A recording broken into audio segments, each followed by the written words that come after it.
Before the Monroe Doctrine, James Monroe played pivotal roles in various significant U.S. events, including the acquisition of Florida, his era of good feelings presidency, service as Secretary of War and State during the War of 1812, and negotiating the Louisiana Purchase.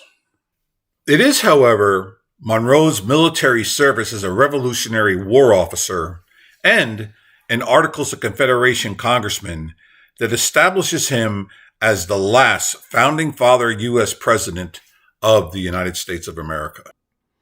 As a delegate to the United States in Congress assembled, Monroe was instrumental in creating and enacting a trilogy of U.S. founding ordinances. These ordinances protected freedoms of worship, private property, and jury trials, resembling the later Bill of Rights.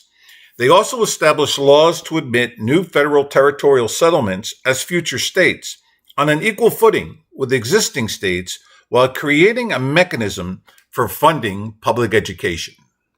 Additionally, the third ordinance of the trilogy abolished slavery and indentured servitude in the first U.S. federally owned territory that was situated to the north and west of the Ohio River, encompassing the states of Ohio, Indiana, Michigan, Illinois, Wisconsin, and a substantial portion of Minnesota. It was the 1787 Northwest Ordinances, Article 6, originally proposed by Thomas Jefferson in 1784, that eventually fostered the creation of the Underground Railroad and was also utilized by Abraham Lincoln and Congress to finally abolish slavery and indentured servitude nationwide with the 13th Amendment 40 years later.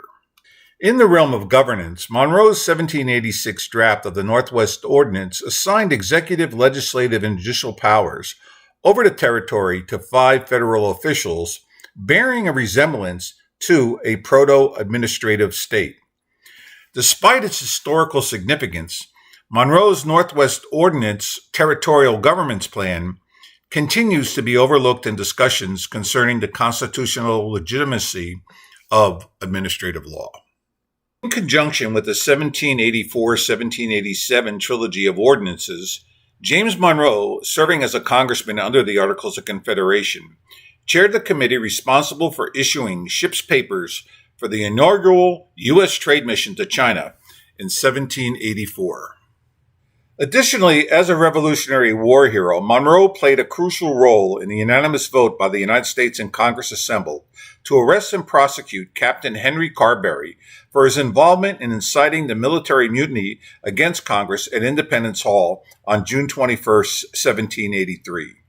This insurrection of 400-plus troops prompted President Elias Boudinot's Congress to relocate the U.S. Capitol from Philadelphia first to Princeton, New Jersey, and subsequently to Annapolis, Maryland. Personally, I'm intrigued by the absence of comparisons made by the news media outlets or even social media influencers between the military insurrection of 1783 at the U.S. Capitol in Philadelphia and the January 6, 2021 storming of the current U.S. Capitol by disgruntled citizens.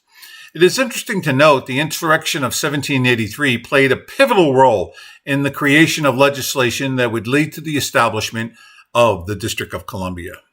In 1784, at yet another Capitol location in Trenton's French Arms Tavern, Congressman Monroe played a pivotal role in overturning the Third USC's 1783 legislation, catalyzed by the insurrection, to establish 2 rotating U.S. capitals, the first near Trenton on the banks of the Delaware, and the second near Georgetown on the Potomac. Prompted by John Jay's rejection of the Secretary of Foreign Affairs appointment because of the dual capital legislation, Monroe successfully lobbied for and supported legislation that designated a single federally autonomous territory as the new capital of the United States. Following the 5th USC's delegates' deliberations, they selected the Trenton, Delaware River site. However, Monroe, who preferred the Potomac, Georgetown, Maryland site, actively opposed this decision.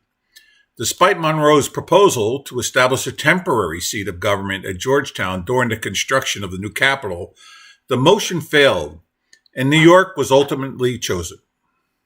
On January 13, 1785, Congress reconvened at the old New York City Hall located on Wall Street. It was here that James Monroe collaborated with fellow Virginia delegate William Grayson, who successfully led the effort to withdraw the 1785 appropriations required to accept New Jersey's land cession and start the construction of the new federal buildings on the banks of the Delaware River. This effectively nullified the legislation placing the Capital District along the Delaware River, paving the way 5 years later for its permanent location as the District of Columbia on the banks of the Potomac. Monroe and Grayson reunited during the 1785 debate on the Western Land Ordinance, proposing an amendment to adjust the size of townships from 7 miles square to 6 miles square. This alteration led to the establishment of the current U.S. National Public Land Survey System, which now divides land into townships of 36 square miles with 6 miles on each side. Certainly today, December 2nd, 2023, historians all across the United States are celebrating the 200th anniversary of the Monroe Doctrine. However, the influence of James Monroe's 1783, 84, 85, and 86 congressional contributions on our 21st century civilization, from the initial federal abolition of slavery and indentured servitude to the establishment of the mechanisms to create states, federal funding for public education, and even the current location of our capital on the banks of the Potomac, provides a foundational understanding of the founding father who would 37 years later cap his remarkable accomplishments by issuing the Monroe Doctrine. To discover more about James Monroe, I invite you to explore his birthplace park and museum, which was established by the James Monroe Memorial Foundation in Westmoreland County, Virginia. The Visitor Center in Monroe's birthplace home, along with the activity trails on his family's farm, are situated at 4460 James Monroe Highway, Colonial Beach, Virginia, 22443. Additional online information on the president can be found at monroefoundation.org and jamesmonroe.org.